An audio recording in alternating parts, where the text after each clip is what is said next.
ஜோதி நம்மோடு லைன்ல இருக்காங்க. அவங்க வேலை செஞ்ச ஃபேக்டரியில நடந்து சில அமானுஷமான விஷயங்களை பகிர்ந்துட்டு இருக்காங்க. ஆரம்பத்துல தலைய பாத்தீங்க, மறுநாள் என்ன நடந்துச்சு ஜோதி சொல்லுங்க. சோ மறுநாள் வந்துட்டு நல்லா சாமியெல்லாம் கும்பிட்டு பயம் தான், பட் இருந்தாலும் வேலை செய்யணும், சோ நம்ம ஜாமா பிக் பண்ணி ஆகணும்னு சொல்லிட்டு அந்த செகண்ட் டே வந்து ஒரு பெரிய பட்டையோட போனீங்க. வீட்டுல இருந்து எடுத்துட்டு போய் பாக்கெட்ல வச்சிருந்தேன். உண்மையாவே எனக்கு பயம் இருந்துச்சு. அப்புறம் வந்துட்டு மெக்கானிக் அந்த கேர்ள் வேலைக்கு வந்திருந்தாங்க. அவங்கள்ட்ட நான் சொன்னேன், இந்த மாதிரிலாம் நடந்துச்சு, நீங்க எப்பவுமே என்ன பயம்படுத்துவீங்க, நீங்க பாருங்க நேற்று இந்த மாதிரி நடந்துச்சு, என்னக்கா சொல்றீங்க, நேற்று நான் வேலைக்கே வரலக்கா அப்படி நான் தான் சொன்னேன், இந்த மாதிரி நடந்துச்சு, எனக்கு அதுலயும் ரொம்ப பயமா இருக்கு, தயவு செஞ்சு என்னை விட்டுட்டு போயிடாதீங்க, எனக்கு அப்படியே படப்படன்னு ஆகுது அப்படின்னு. அப்புறம் சொல்லிட்டு அந்த ரூம்ல வந்து சிசிடிவி இருக்கா இருந்துச்சா? அந்த ஜாமா ரேக் இடத்துல வந்துட்டு சிசிடிவி இல்ல. சோ மேமாங்க அங்க சிசிடிவி இல்ல. ஒன்னொரு அங்க வந்துட்டு எனக்கு அதுக்கப்புறம் தான் புரிய வந்துச்சு. சோ 12 மணிக்கு மேல யாருமே வந்து அந்த பின்னாடி பக்கம் போக மாட்டாங்க. ஒரு 4 மணி விடிய கால 4 மணிக்கு அப்புறம் தான் போவாங்க. எமர்ஜென்சியா இருந்தா ஒரு 4-5 பேர் அப்படியே கூட்டமா போவாங்க. நீங்க தான் வீர பெண்மணியா அந்த டைம்ல கூட நேரம் பார்க்காம வேலை செஞ்சிருந்திருக்கீங்க.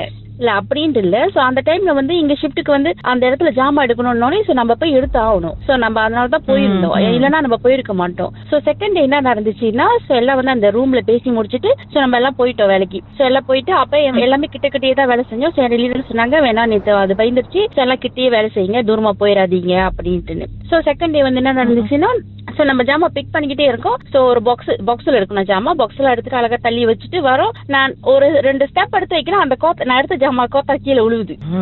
கோத்தா அப்படியே உழுவுது.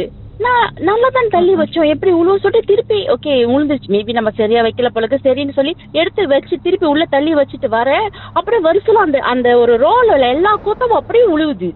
ஐயோ ஓடி இருப்பீங்களே. சத்தியமா சொல்றேன், நான் அந்த நேரத்துல நான் எதை பத்தியுமே யோசிக்கல. அப்படியே நான் உண்மையுமே எல்லாத்தையும் அப்படியே வச்சுட்டு நேரா ஓட்டு. நான் சொன்னேன், நான் இந்த அன்னைக்கு நான் பலே பண்றேன், நான் என்னால வேலை கண்டினியூ பண்ண முடியாது சொல்லிட்டு நான் பலே பண்ணிட்டேன். சோ வேற மத்த அதுக்கப்புறம் போய் பார்த்தாங்களா இல்லையா, ஏன் அந்த கோத்தா உழுந்துச்சு? அதுக்கப்புறம் யாருமே போல. சோ விடிஞ்சதுக்கு அப்புறம் தான் போயிட்டு எல்லாம் எடுத்து வச்சுட்டு சோ அப்புறம் ஒரு இஷ்யூ அது வந்து அதுக்கப்புறம் தான் வந்து நான் அந்த மெக்கானிக் வந்து வேலைக்கு போல. சோ எனக்கு காய்ச்சல் அடிச்சிருச்சு. சோ நான் எம்சி அதுக்கப்புறம் தான் நான் வேலைக்கு போனேன். சோ அதுக்கப்புறம் தான் எனக்கு தெரிய வந்துச்சு, அந்த சேம் டேட் வந்து எனக்கு இந்த கோத்தா தள்ளி விட்ட அன்னைக்கு அப்புறம் ப்ரொடக்ஷன்ல உள்ள கேர்ள்ஸ்க்கு வந்து மேல வந்து ஒரு ஆபீஸ் இருக்கு. சோ அங்க போயிட்டு சம்டைம் ஏதாச்சும் ஜாமா முடிஞ்சிச்சுன்னு அங்கதான் போய் எடுப்பாங்க.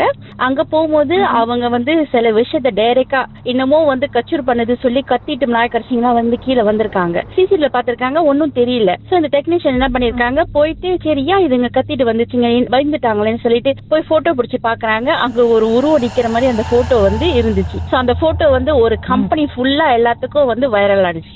அந்த போட்டோல என்ன தெரிஞ்சது உங்களுக்கு? வெள்ளை கலர் ஸ்மோக் போட்டுட்டு ஒரு அது யாருன்னு எனக்கு தெரியல.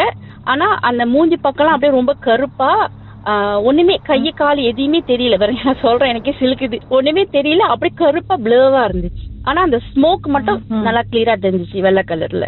எப்படி அந்த போட்டோ எடுத்தாங்க, ஏன் எடுத்தாங்க? அவங்க மேல அந்த ஆபீஸ்க்கு போகும்போது லைட் எரிஞ்சு இந்த ஆபீஸ் வந்து திடீர்னு வந்து லைட் நின்றுச்சு. சோ அப்ப அவங்க என்ன பண்ணிருக்காங்க, போன் எடுத்துட்டு டார்ச் லைட் தட்டும் போது அவங்க வந்து டார்ச் லைட் தட்டி பார்க்கும்போது அங்க ஒரு என்னமோ நிக்குதுன்னு சொல்லி ரிலைஸ் பண்ணதான் அப்படியே கேப்சர் பண்ணிருக்காங்க. சோ அந்த போட்டோ எனக்கும் அனுப்பிவிட்டாங்க, நானும் பார்த்தேன். சோ அதோட நான் முடிவு பண்ணிட்டேன், ஓகே அந்த போட்டோவா இருக்கு என்கிட்ட இருக்கு, நான் ஒண்ணு வச்சிருக்கேன், ஆல்பம்ல வச்சிருக்கேன்.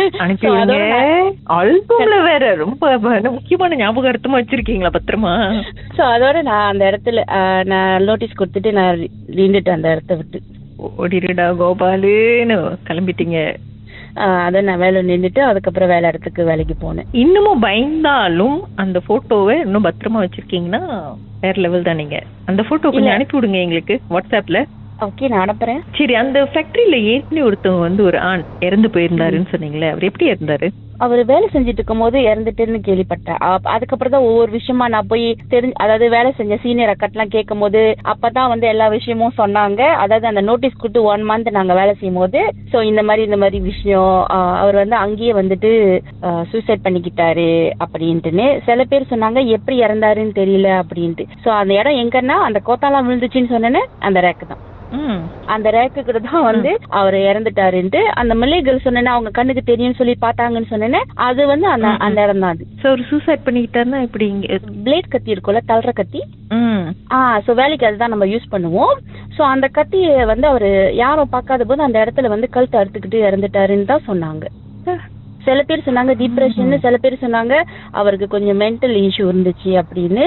ஸோ என்ன உண்மை கதைன்னு இறந்து போனார் அவருக்கு மட்டும் தான் தெரியும். இது நடந்து எத்தனை வருஷம் ஆச்சு? 2023 நடந்துச்சு. 23. ஓகே. எந்த ஏரியா அது? கிடா. அந்த ஃபேக்டரி பக்கம் போகும்போது உங்களுக்கு இந்த ஞாபகம் வந்துகிட்டே இருக்குமே. கண்டிப்பா. ஸோ அந்த பக்கம் போற வேலை இருக்காது. பட் அந்த ரோடு யூஸ் பண்ணா அந்த அப்படியே கிராஸ் பண்ணும்போது ஓகே யோசிப்பேன், இந்த இடம் தானே என்ன வேலையோட்டு நிக்க வச்சுச்சு அப்படின்னு. ரொம்ப ஃபேமஸான ஒரு கமுத்தா பலே லகிக்கு அப்படின்னு ஏதோ குரல் ஏதோ உங்ககிட்ட கேட்காம விட்டுச்சேன். அது வரைக்கும் தப்பிச்சிங்க போங்க. அவ்வளவுதான், அதை செத்துருப்பேன் நான்.